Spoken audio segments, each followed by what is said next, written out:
Good afternoon, everyone, and thank you for joining us today for our second session of our Mac to the Future series. My name is Fiona Rankin, and I am the Alumni Engagement Officer for Young Alumni and Student Relations here at McMaster University. Before we begin, I'd like to take a moment to recognize that McMaster University is located on the traditional territories of the Mississauga and Haudenosaunee Nations and within the lands protected by the Dish with One Spoon Wampum Agreement. Today's topic is all about our McMaster Alumni Career Services, which is a career counseling and coaching service that is available to you up until 5 years post-graduation, free of charge. Today, we are joined by one of our amazing career counselors, Jillian Perkins Marsh, who will take you through all that our Alumni Career Services team has to offer. So please join me in welcoming Jillian. Thanks so much, Fiona, and welcome everyone to the session. Happy to be here just to share and answer any of your questions around what services are available to you now that you're alumni, and congratulations on your recent graduation. So today we're going to cover a few things, how to access our services, what our services are, I've put together a few kind of key tips and strategies that I feel like are probably the most key important information to know as you are starting your exploration for your career paths or doing some job searching. Um, so our services are available to anyone who is graduated up to 5 years from any degree granting program across all faculties at McMaster. So welcome you to use our services. If anybody has used the Student Success Center services before for career or job search, it's virtually a continuation of that. So kind of keep that in mind. And I'll, of course, go into a little bit more detail during our session as well. What would really help me kind of understand, just so I can kind of target some of the material that I share today, and certainly we can make this into a bit more of a discussion as well versus a formal presentation. But I'd love to hear a little bit about what you're hoping to learn today. And if you have any particular concerns about the transition from Mac into the workforce or further ed or whatever paths you're considering. So I invite you to include some comments into the chat. Just take a moment, and if you could share that information with me, that'll be great. And I'll just kind of go back and forth with the what you share in the session and make sure I can at least give you some resources to kind of start answering your question, if not just address the question directly. Today's session is going to be kind of a bit of a touch points on a variety of different topics, and I will be sharing some additional materials in terms of if you hope to learn more about all of the things we're going to be just summarizing today and giving you some quick tips on, okay? All right, so feel free to pop that in the chat, and I'll just keep my eyes posted on the chat as we go along. Oh, great. Okay, so things are coming in already. Thank you, Nicole, for getting us started. Okay, continuing ed programs, opportunities, post-graduation. Okay, awesome. Thank you, MD. All right, yes, we will definitely be talking about those two elements for sure. Okay, so I'll put those in the parking lot and we'll return back to those in a moment. All right. So as part of my role, Fiona had mentioned that I work as the alumni career counselor amongst a team of other professionals who also work with alumni. But Alumni has been the group I've been working with for about 10 years now. And it's been a wonderful experience kind of seeing many graduating classes transition from their student experience into work or education and so on. And so in my work, usually where people find me or find my colleagues is when people are kind of facing a bit of a tough situation. So perhaps, some of their concerns might appear to be, like, I'm not sure what my options are. I don't know what I'm going to be doing after my degree. They may have just found out that what they were hoping to do isn't going to work out this particular year for whatever reason, perhaps not getting into the program they wanted or didn't get the job that they wanted. Or perhaps they've been applying for, a few months and not really hearing back as quickly as they thought they would for interviews. And so that what we call is kind of like the before version, or the before situation where there's a lot of uncertainty and kind of things feel maybe a little bit blurry because it's usually the first time in most people's trajectories where there isn't an automatic next step or next phase. So they're kind of in like this messy middle of grayness. And there's a lot of different paths that can be taken. But the where one is going to end up isn't super clear. And so as humans, we really don't like that. We like clarity. And so when we're in this messy middle, this is where some of the opportunity can kind of come out from there for sure. So when you think about, a time when you might have been experiencing uncertainty, perhaps in the last transition you had or whatnot, or you're not sure where you're heading, think about that experience and kind of how you made your way out of that. Um, when we when we're working with folks, kind of getting through that messy middle, as we call it, we use what we call as our career planning model, which you can see on the screen here. And what this is meant to communicate is essentially the types of phases that we can go through to clarify what we should be doing in terms of how to navigate our career. So there's inside some actions that can help figure out what career or life choices one is making, from reflecting on oneself and where are my interests, strengths, what am I good at, what do I like, explore how does that align with different career options or educational opportunities, connecting with other people and opportunities, so they can find out about perhaps who's hiring, do you really like that position, and also identifying kind of where skills need to develop. So those are the four kind of main actions that are part of the model. And outside of the circle here, you'll see 6 different attitudes that can really impact the navigation in a really positive way. These are what I like to call it kind of mindset when one is approaching these processes. Not sure if you're able to see it, but we've got flexibility, risk-taking, curiosity, optimism, persistence, and lifelong learning.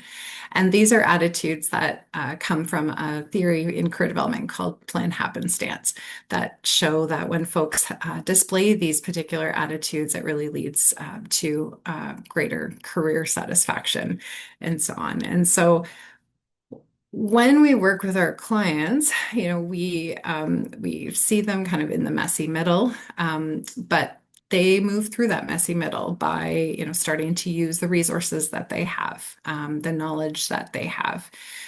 They will, we often see them taking care of themselves during that stressful time, perhaps a little bit more self-care, surrounding themselves by people who are like just their cheerleaders.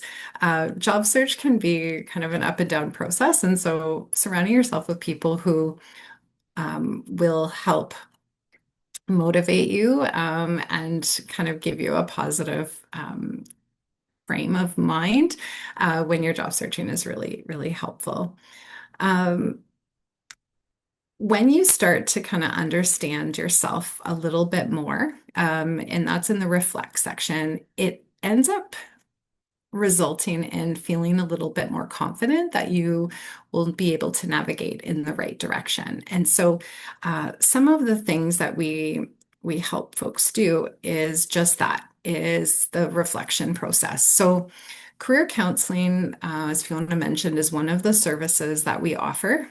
So career counseling is a reflective process that's one-on-one. And basically what that means is that we work with each person depending on what their concerns are and identify like what sort of potential interventions or action items, action plans might be really helpful for somebody to kind of make their goals a reality. Okay. So when we do reflection, I like to think of it as like using a compass rather than a map. So usually when you have a map, you know where you're going. Whereas when you have a and it also gives a fixed route. But when you have a compass, it just basically helps you navigate where you are and the general direction of where you want to go. And why is that important? Well, because we need to ask ourselves these questions like, why do I want to pursue, this particular career? What interests me the most? What's the best path for me to get there? These are excellent questions to kind of make sure that that career direction is going to be a suitable fit. And when we are kind of navigating through those questions and kind of starting the stage and taking action on getting there, we can be pretty certain that there's going to be some obstacles in the way. And so reflection allows you to kind of pre-plan a little bit of that and to get through those obstacles just like a compass would be. So we support all of those processes and some of the ways that we do that include things like self-reflective activities. We do have a lot of conversations, visualization, card sorts that help folks kind of really understand what's most important to them. And we have a whole variety of different assessments as well, which range from our unique challenge cards, which kind of get you to identify how, like, what sort of I would say like challenge you're most motivated to want to pursue, essentially what your purpose is. We do a lot of values assessments, assessments for skills. So if you're not sure kind of where your transferable skill set perhaps is and which skills you'd like to use, that's a really popular one among alumni because it gives some ideas about different career options too. And then we also have some standardized assessments like personality assessment, like Myers-Briggs, as well as an interest inventory. So if you're kind of in that stage of being unsure of what to do next, this is a really great place to start. And I would encourage you to book a meeting with a counselor and we can we can make some recommendations as to what's going to be probably the most useful in your situation. The assessments that we use, of course, don't provide answers, but they do create some excellent resources and information that can help guide that career exploration process. Um, all right. So in terms of exploring options, we have an approach that we tend to invite folks to use. So I'm going to pull it up right now. So one of the approaches that we encourage is an approach called plan happenstance. And this theory has been known to kind of show that it's very helpful to create opportunities by taking action on your curiosity and on chance events. So what that means, it's not just luck or being in the right place at the right time. It's a conscious, purposeful, and ongoing process that will help you build a more satisfying and fulfilling career. So what does that really mean? So I'll give you a specific example of like this actually just coming to action recently. One of my clients actually just landed a job after I think she was job searching for approximately 8 months or so, and it was a bit of a tough go at times with you know just the uncertainty of when that job was going to land.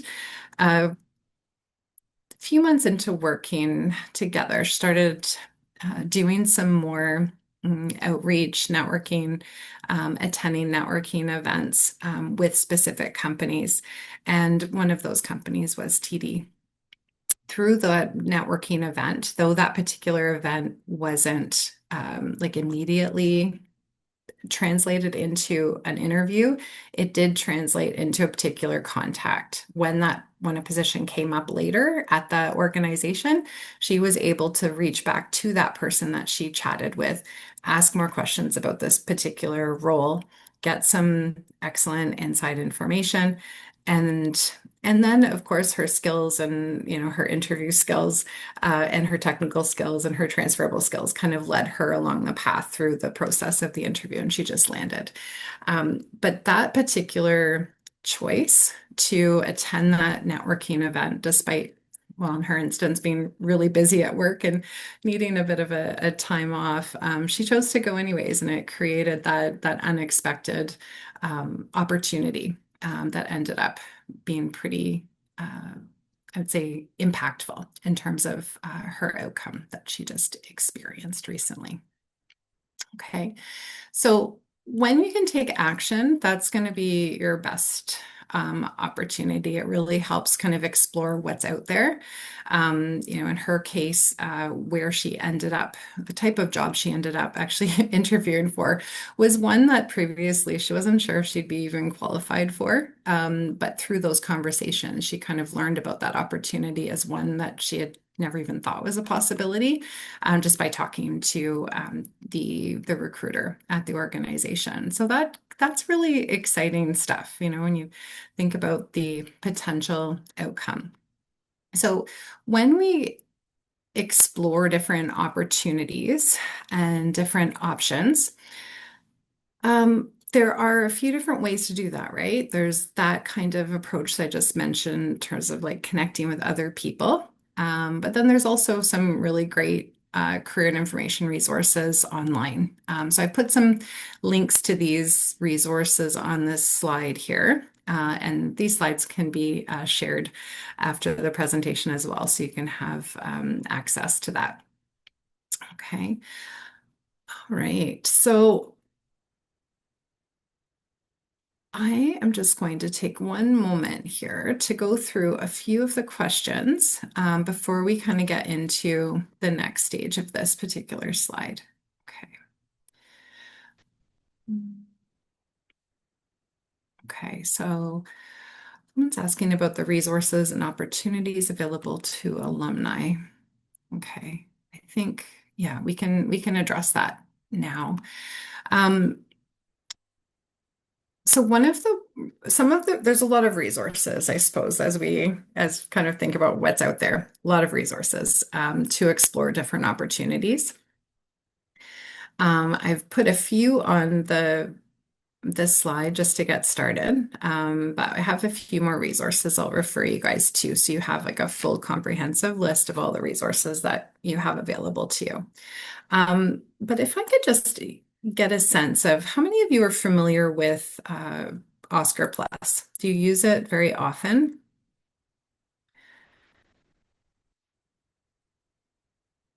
Sure, if you can make a thumbs up if you use it. Okay.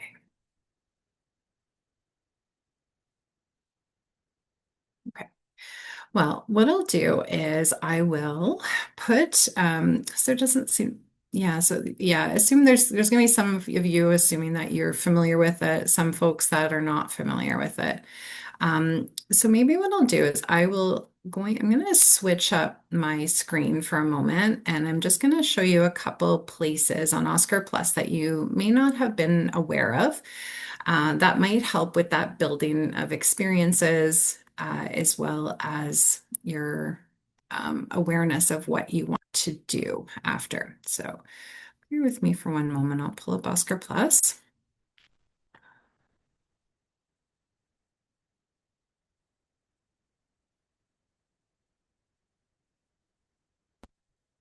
Okay, so I am currently logged in as Fiona. The name should look familiar to you.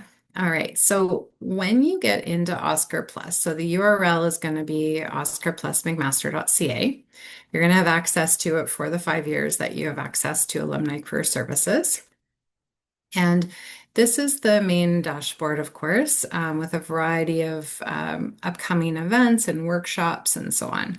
Now, one of the resources I was actually going to share with you guys is listed here too, so I'll just bring your attention to it. So every first Monday of every month, we have a registration link available for our asynchronous essentials programs. So those basically comprise of career planning, of job search, and further education. So um, if you're unsure of kind of what your career direction is, I'd recommend the career planning one. That has a lot of great resources, options to develop, kind of a skills profile, career goals, and explore options.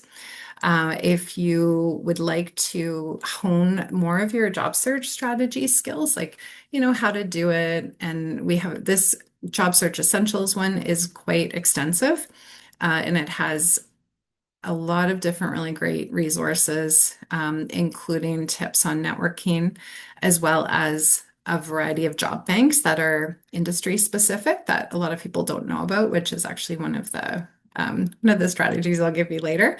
But we've compiled all of those for you there, as well as for those who might be considering further education. We have that available as well, and that goes through basically A to Z of applying to further ed, from deciding what program to applying to writing a personal statement, getting references, and so on. So all of those are, like I said, asynchronous. They run on Avenue to Learn, and you just simply register on our events dashboard.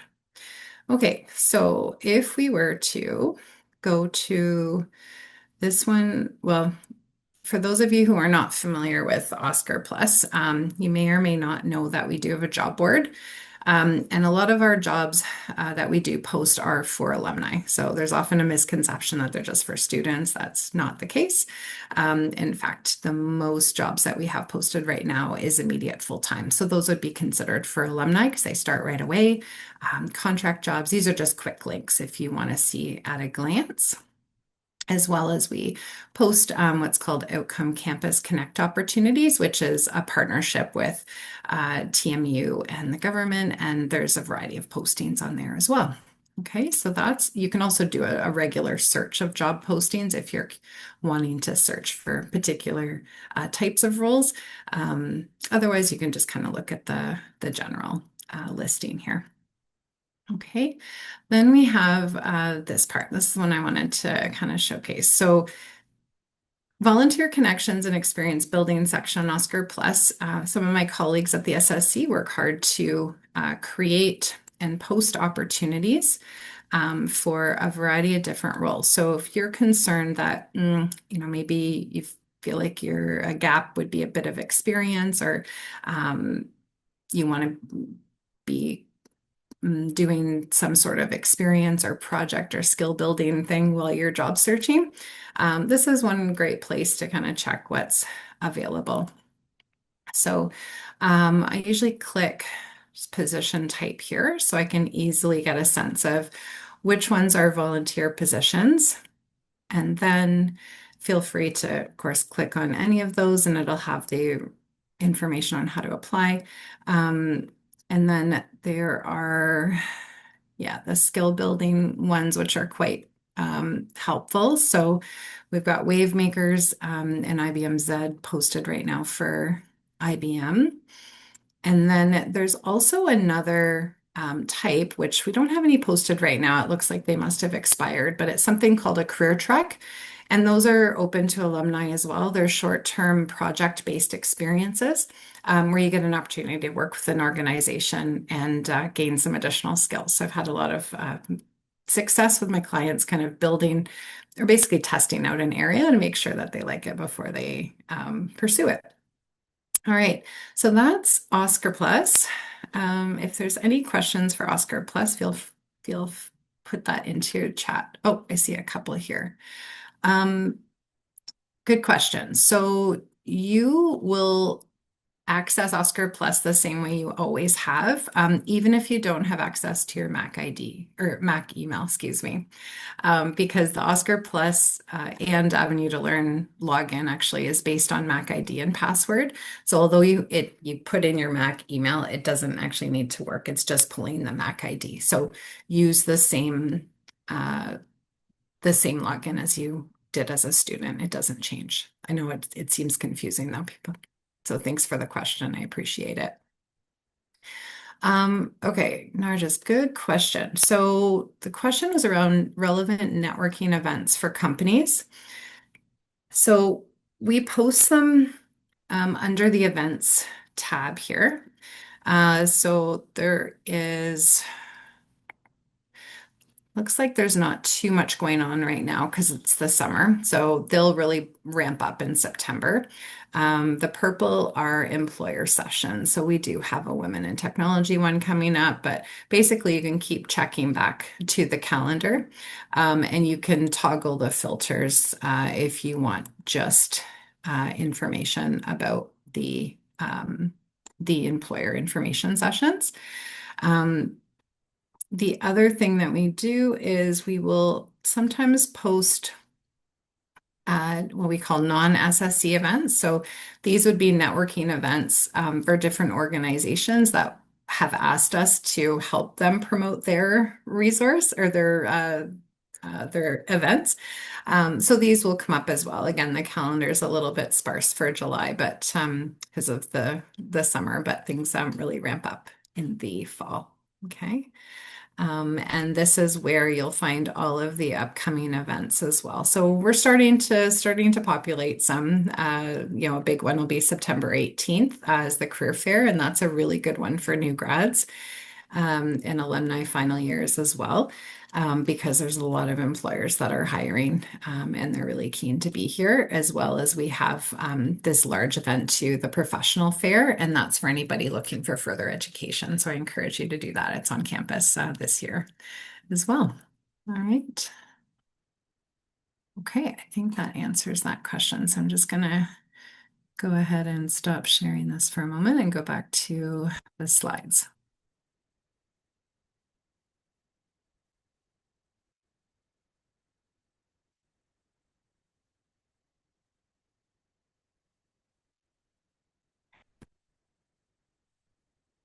All right. So one thing that wasn't on that site, on the Oscar Plus site, was Mind Sumo. So Mind Sumo, you can just Google it. It's pretty interesting site. It's basically an opportunity to do projects, but actually compete and make money as well for those said projects. So that's open to the public, but we do have, if you can use your McMaster email for that as well. You don't have to though, but yeah, it's up to you. And then I've also included Charity Village here. So if you're looking for some strategic volunteering, that can be helpful. All righty. It's gonna hop back to the chat. Make sure. Okay, so there's some questions around how best to network uh, in a different city, not close to Hamilton. Okay, so I appreciate that question. I'll talk to that. Um,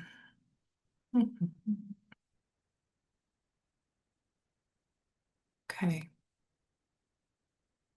Yeah, and we're going to talk about some of the leveraging contacts within McMaster alumni as well. Okay. Alrighty. So let's get started on the second app then. So the strategies for job searching in today's labor market. Uh, as folks have, probably heard, the labor market is a bit sticky right now. So generally, we're seeing people take a little bit longer with the job searching. Um, Depending, there's always exceptions for sure, but that's generally the general advice that I'm giving to folks is that starting right off strong with the best, kind of most effective job search strategies is going to be really beneficial. Your future self will thank you for sure. The reality is that job searching is something that most of us have to go through at some point. And there's a whole variety of different rules for job searching. They change, markets change, job availabilities kind of come to go. So what we focus on in our services is like job search education and sharing some resources to kind of help folks make the best decisions about how they're going to find their job. Okay. So let me ask you, I'm going to put a few numbers into the chat and you tell me what you think the right number is in terms of how much it costs to recruit a new hire. And in the chat, you let me know what do you think is the dollar amount that represents the average cost per hire? $1,3700 or 850. What do you think?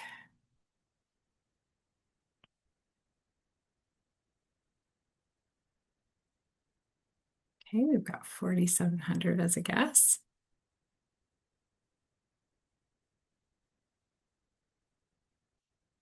Anyone else have any guesses? All right, well, Gerald, you're on the right path. So the average cost is $3,700 to hire an individual or a company. And of course, that varies depending on the type of job and training required, but it's fairly substantial. And that's one of the reasons why the recruitment process can be, or what can sometimes certainly be and feel grueling for people who are in the job search process. Um, so quick overview, inside the job search process, we've got, let's just say, in an organization, a staff need comes up, and word starts like traveling internally. Okay. At that point, things aren't necessarily in stone because there isn't necessarily a job description, but maybe they're aware that somebody's going to go on a leave or perhaps is going back to school or whatever the case might be. And in that time period, that's really a cool time period because that's an opportunity to kind of learn and know that things are coming up. For example, I just had a client do an informational interview for an organization in Hamilton for a particular job. But then she found out that particular job was actually in the senior, like final stages of interviews, but that they were going to be hiring a few more positions in a couple months. That kind of knowledge is like gold because that gives her an opportunity to learn more about those roles by talking to her contact and getting prepared and setting herself up for success during that recruitment process. Um, when there is some referrals can be made, say internally, it makes it easy for the recruiter to be like, okay, I would like to, bring this person in for an interview, assuming they have all of those skills and qualifications. So that's part of the networking approach. We can't know that this is going to be the outcome, but that's like a hope, right? Because when the job description is actually created and decided upon, that's when it becomes promoted externally and it becomes public. And that's where we see a lot of applications come through, of course. And then all of a sudden we're competing with a wide variety of people, and we're getting into hopefully getting selected to an interview. The interviews, often now are going to include some tests or skill assignments, something like that, reference checks. And all of these things are done as a way to protect their investment of their hiring because it is so expensive. They want to make sure they're hiring the right person, right?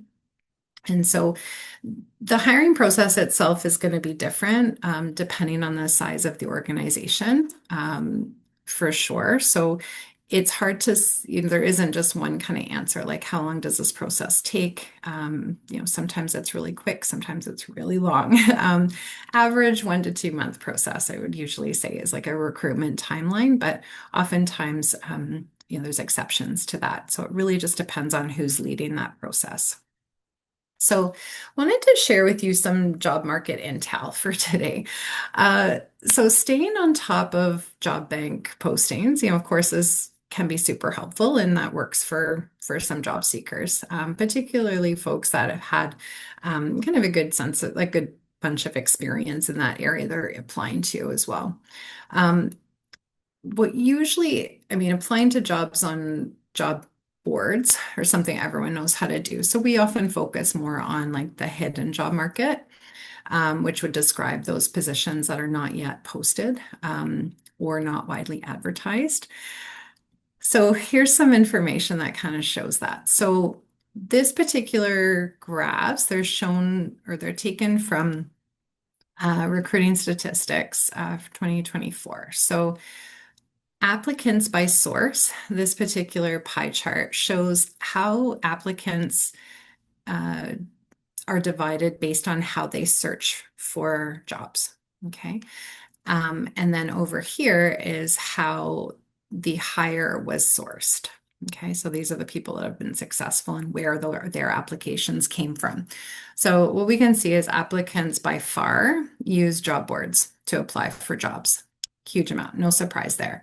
But the hires are quite a bit smaller. There's only 36%, even though 63% were applying on job boards. So what does that tell us? Well, it probably tells us there's more opportunities elsewhere. So careers pages, those would be the company career pages. 13% of applicants, identify a company they're interested in. They take, they apply for jobs through there. 13% of those. How many get hired? 24. So there's an opportunity, a good opportunity there. Okay. What does that tell us? Maybe some of those opportunities aren't posted widely and they're looking for people to perhaps apply directly to their site. We don't know, but either way, we know there's quite a bit of an opportunity here. 8% of applicants will use custom sources. And that means like industry specific job boards or like local job boards or niche job boards that aren't as common as, say, like Indeed or something or LinkedIn. 8% people will use those niche boards. 20% of those are where those folks are getting hired. And that's because likely the company has identified those locations to post their jobs as places where most of the professionals that they're looking to recruit go to. And so it's a great way for them to save on their costs. Okay. Similarly, referrals 3%, so that's networking, whereas the hires are 12%, so that's like 4 times better. That's great. And then job ads, job ads. So yeah, a lot of people apply by job ads, but 8% get hired. So using that, you can kind of see where the opportunities are, right? There's opportunities in custom sources, in referrals, and what's the blue? Careers pages. Yeah. All right. So something to consider when you're creating your own job search strategy. You got to use a multi-pronged approach, meaning different ways on job searching, because you really never know what's going to hit the mark. Okay. But knowing a little bit of intel hopefully helps you adjust your strategy a little bit. When we were talking to recruiters, we asked for some tips. This is what we got.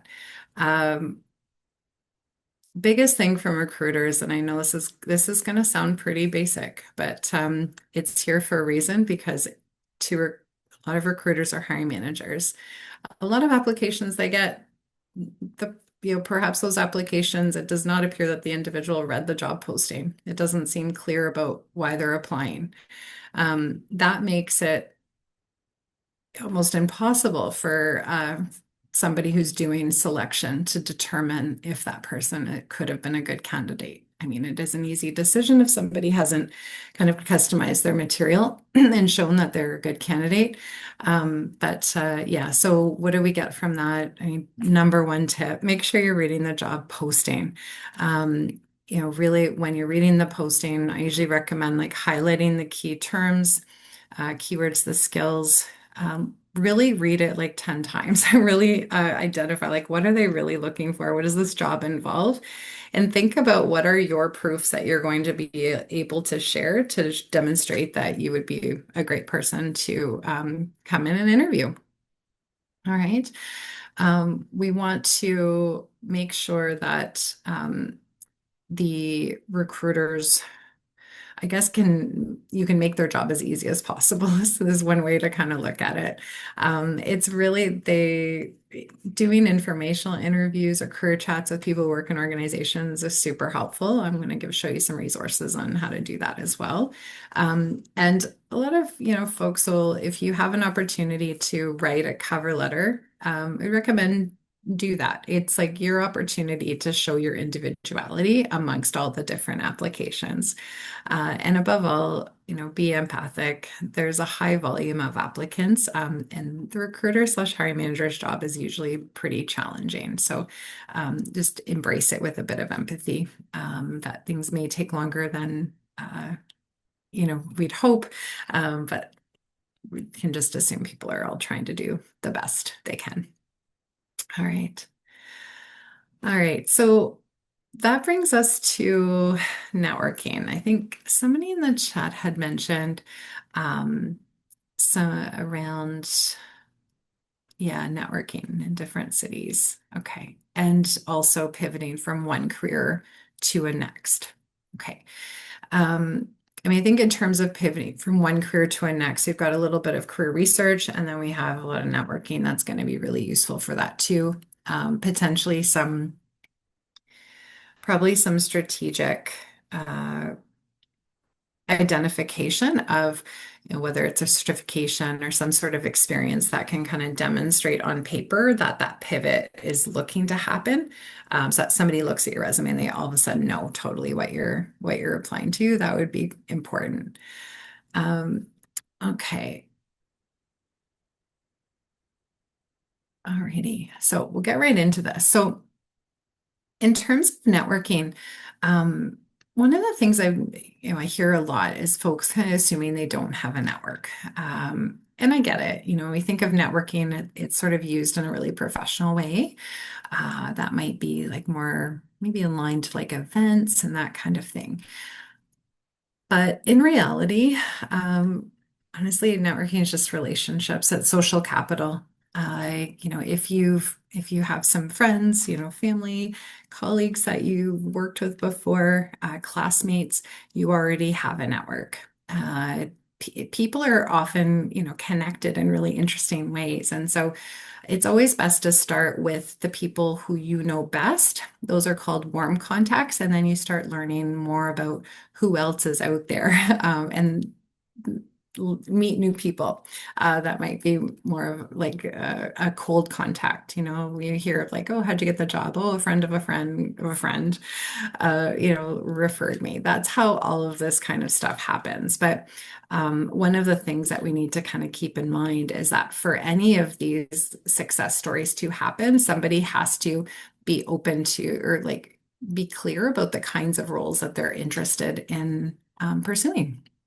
So, when you're chatting with people like, a sports team or whatnot, on the bench or what not, you let them know, like, hey, how are you doing? Ask them about their career, show interest in them. They'll ask about yours and let them know you're looking for a particular role in wherever area. You just never know. You've got to create those opportunities to kind of be curious and make connections. And sometimes it's pretty wild, sort of the connections that end up coming from that. One of the ways that you can kind of professionalize that kind of experience is through something called informational interviews. So for today, I'm not going to go ahead and show the movie just because of time, and I want some more time to go through a few other things. But I'd encourage you to watch the video. It's only about 4 minutes, and it goes through a little bit about what informational interviews are, how to do them, how it's helpful. The general elements of an information interview is going to be having an authentic conversation with somebody who's doing work that you're interested in learning more about. They are not about asking for a job. It's more about asking for directions. Again, like in the direction that you're kind of wanting to head. And I would argue like the primary element, the second, definitely among top two, but probably primary is just the relationship building thing. The relationship building within that kind of experience is very valuable to get somebody's time for 15, 20, 30 minutes, depending on what's been pre-agreed to. It's a really good opportunity to kind of show somebody that somebody who would be researching, having asked thoughtful questions, being able to listen attentively. Ultimately, professionals who agree to do informational interviews are going to be doing them because they want to assist others with reaching their goals. And so they're usually very, very helpful to most folks.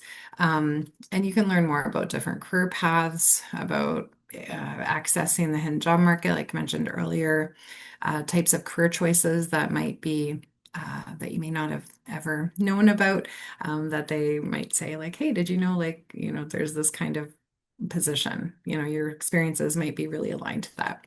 And also just for future internal contacts. Okay.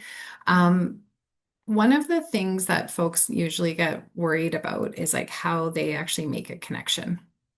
And so when you're not sure like who to speak with, that's okay. We've got you. We've got a directory called Mac Connect.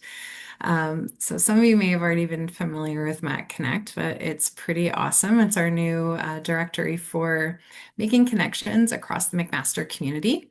You can simply go to this particular website, sign up, and then you can start searching for mentoring opportunities in your career, and you'll get a variety of different responses, an opportunity to message folks directly, and then hopefully have an opportunity to set up an excellent chat. All right. Um, One of the things I'll put into the chat currently just to help folks. So um, if informational interviews are new to you, which they may be, I might recommend reading through a few of our resources first before embarking on doing them, just to get a sense of, what the general conventions are, what the expectations are, all of that good stuff. Okay. So in the site or in the chat, I just posted a career resources link, and in there you'll see a brief guide to networking. And that would be a great place to start, as well as the job search essentials that I had mentioned earlier. One key takeaway for networking is send thank you notes. So important. Follow up with what you say you're going to do. Extremely important. Uh, Recognize that it takes time to develop connections like any other human relationship. And, trust and respect need to be earned. And one of those ways to do that is what I call like the triangle effect. So if you get referred, say, by somebody who is, oh, you don't see anything in the chat? Oh, thanks for letting me know. Hang on. Um, oh, it looked like it went to host and panelists. Thanks for letting me know. Appreciate that, Brianna and Tiana. Okay. So with the triangle effects, that is, you're welcome. Where let's say I referred a friend to talk to another friend. If that first friend does connect, I would really appreciate knowing that actually happened, because I would have already put in some additional information in for or like effort to ensure that that person like was okay with being connected by friend one. So we want to make sure that if anyone ever gives you a referral, make sure you circle back to the person that did, as well as do all of the things of thank you and appreciation to the person that you actually talked about. That's incredibly, incredibly helpful, because it's a give and take, right? People do really kind things because, some kids, they probably got help themselves at some point. They also want to feel good. So they want to know what happened. Like, was it useful? And, when you don't find that information out as someone who, refers, it's kind of a bit of a letdown because you kind of want to be part of somebody's exciting career story, right? So keep that in mind. All right. And keep track of all your interactions so you don't forget to follow up with someone. And don't worry about it if it's been a little while since you connected. Use opportunities of, getting in touch, like holidays, for example. If you've lost contact with someone, holidays are a great time to reconnect. And think about who you want to maintain a relationship with, while you're assessing kind of that quality of that relationship, right? So, did they seem interested? Are you able to help them? Do they seem like they'd like to help you on an ongoing basis or kind of one off? there's no right or wrong, right? It's human connection. And so there's always going to be kind of a little bit of uncertainty, but you're all skilled in your interpersonal skills coming out of Mac, so use those to your benefit. All right. So that would be, the way to connect with existing McMaster alumni with an industry. There's also a way on LinkedIn as well, which if you go to the LinkedIn handout, you'll have some explanation on that as well as job search essentials. We just don't have enough time to go into that. But thank you for the question. And I'm happy to answer, stay on after if you want me to show you how that works. All right. So that leaves us a few minutes to get through our last part, which is marketing your skills and experience. So when we think about the application, who's going to read your application or your resume? If you're applying to a larger organization and you've applied to an online database, probably the computer applicant tracking software is going to be looking at it first, which is okay. You just need to know how to play the game. So with ATS, they are going to, well, actually, I'll explain in 1 second. The other option is recruiters. So recruiters are generally the term that's used for human resources. They do a first scan of applications to determine who has the best applicants and then forward them on to the hiring manager. Hiring manager is usually the person that you'd report to, and usually at some point, usually the recruiter and hiring manager are usually part of the interview process as well. But with the ATS system, which some of you may have been familiar with, this is software programs that companies use to help them with the reams of job applications that come their way. Because for some organization, there's just not enough human power to go through them. That being said, a lot of recruiters and chat forums or on forums and so on recognize there are some limitations to that. So you'll also find organizations that even though if they use them, they still look at the resume individually because recruiters are professionals. They're human resource professionals and they do their job, individually. So what does that mean to us? Bottom line, honestly, not a lot, because whether it's the ATS or it's a human looking at your resume, the rule has always been the same. You have to customize your resume for each job posting. Honestly, it's like it just makes a huge difference in terms of getting your application noticed. So there's a variety of different resources that are out there that can help you with resume scanning. Uh, I usually just recommend the free ones though, but if you do a quick search, you'll find things called like Job Scan or Simplify Resume, or even a lot of people have been using ChatGPT to kind of help with that. Just have a bit of caution around chat though, just in terms of recognizing its limitations, because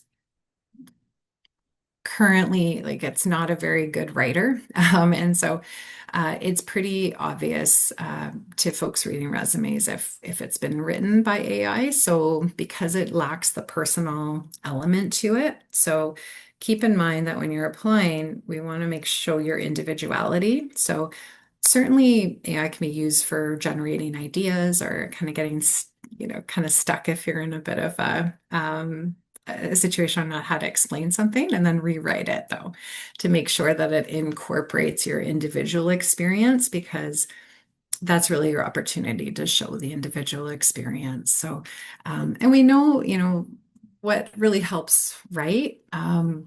Background research. So the more you know about the organization or the position, the easier it's going to be to target the needs of the employer. But certainly use those tools as a way to save some time. One of my favorite hacks on ChatGPT is let's say I was applying to career counseling jobs in universities, I would pull 2 or 3 job postings for that type of position, put it into chat, and ask it to identify the top 5 to 10 core competencies and skills that are common across the postings. What does that do for me? Well, it would allow me to understand really quickly how to write a customized resume for, or like template for career counseling, my career counseling goal, especially if I also had another goal as well, um, because at least it would save me time than doing customizations for each application going forward. So you're kind of checking off all of the commonalities, if you will.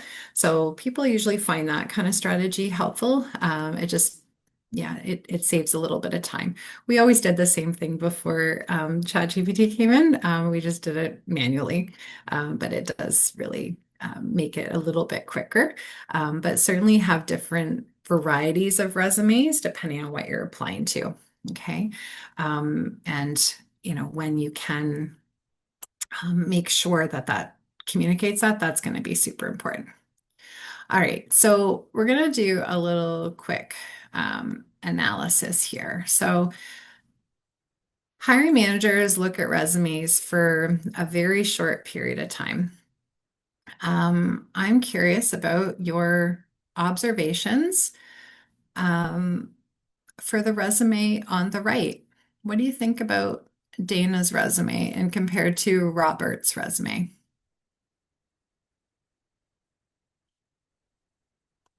I'm going to put some of your comments in the chat. That would be welcomed.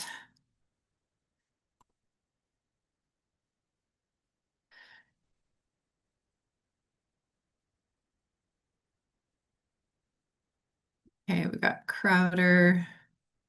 Yeah, looks very busy. Too much text, no summary. Yeah, exactly. Yeah. What else? Yeah, Dana's looks quite wordy, overwhelming. Robert has separated into clear sections. Robert's more clear and compartmentalized. Exactly. So, yeah, as hiring managers, right? Like, you want, or sorry, as job seekers, you want to make the job as easy as possible for your reader. So it looks like all of you prefer Roberts more. Oh, that's a good question. So the right one's better for ATS. Not necessarily. So in here, as long as actually, I would say, actually, no, it's not necessarily, it isn't necessarily better. Um, there, and in fact, would be, well, we'd have to see what it was comparing against. But all of the things that is in Roberts would be totally ATS friendly, assuming he didn't use any sort of strange template. Like all of this can be done in Word and make it entirely text friendly. In fact, I've got a link on one of my next slides to show how to do that to make it look good and make it ATS friendly. So I look forward for you to take a look at that as well. Okay. So I know we're kind of getting to the end of our time, so apologies about that. I know there's a few more questions. Um, just trying to see, let's see. One of the most important things that I think you would be helpful to kind of cover in a short period of time that we have left here is if this is a pretty funny video just about how to reframe our experience from kind of blah to make it sound a lot more professional. It's a bit of a satire, obviously.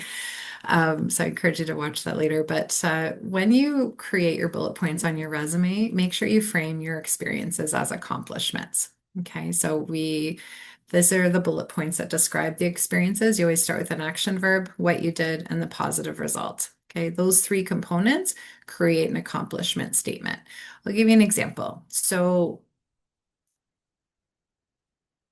provided customer service, that's kind of explains the task or like what the duty was that that person did.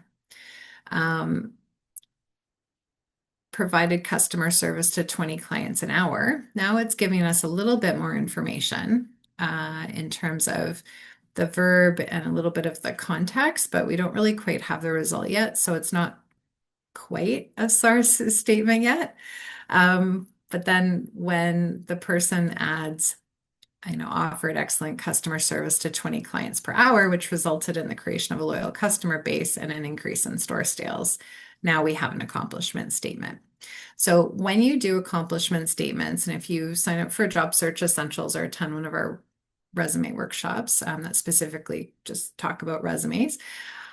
Um, give you a lot of feedback in terms of what would be a good accomplishment statement. Okay. And we also do one-on-one critiques as well. All right. This is the video for having the visually appealing resume that is also ATS friendly. It's about a 3-minute video, so we'll send those to you as well. Okay.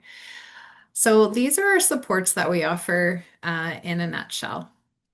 So we have job search coaching, job search strategies. These are all of the different kind of categories, I'd say, within our job search portfolio, helping people with networking, interview prep, resume, etc. A lot of times the emotional elements of job searching too. So even if you feel like you're, okay with the job search, like techniques and education, but you're just finding it's a lot, we can certainly help support you with that. Okay. Career counseling, those are anything to do with making decisions, exploring, etc. And then applying to grad and professional school. So where to find program information, how to apply, and all of that. So all of these topics are available one-on-one.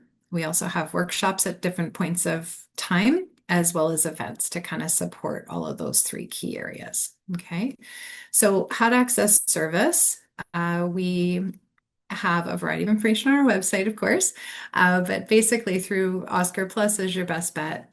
You can book appointments there. We just book 1 appointment at a time, please. And you can also sign up for the essentials as well there too. And then if you live with a disability or has been forcibly displaced, we do have a specialized program called CAPS. And you can also book appointments for that on Oscar Plus.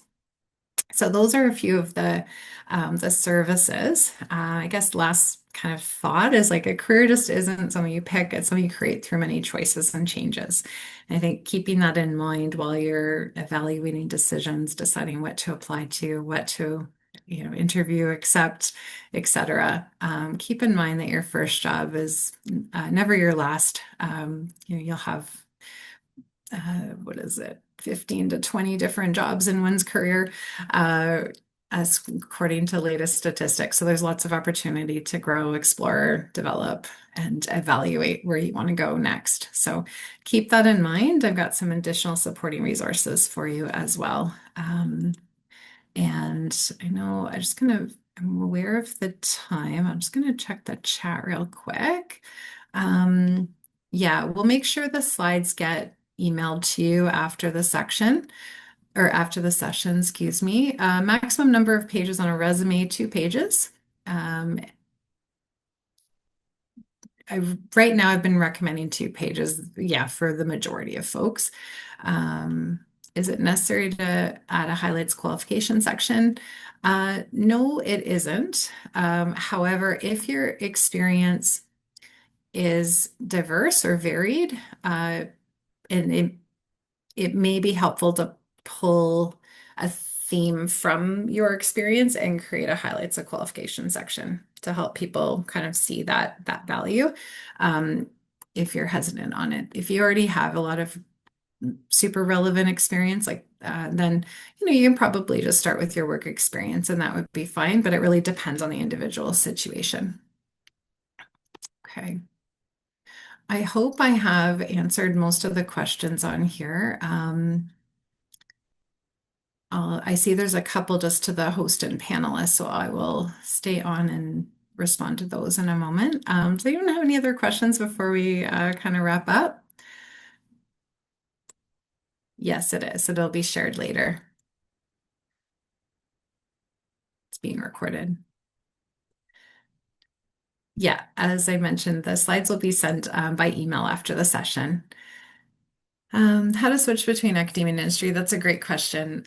That is definitely a common question. So I might encourage to probably book an appointment to get started chatting about that particular topic, as it can be really individualized depending on where you want to go. That's around switching between academia and industry. But we do that a lot, translation of CV to resume and so on. Yeah, happy to help with that.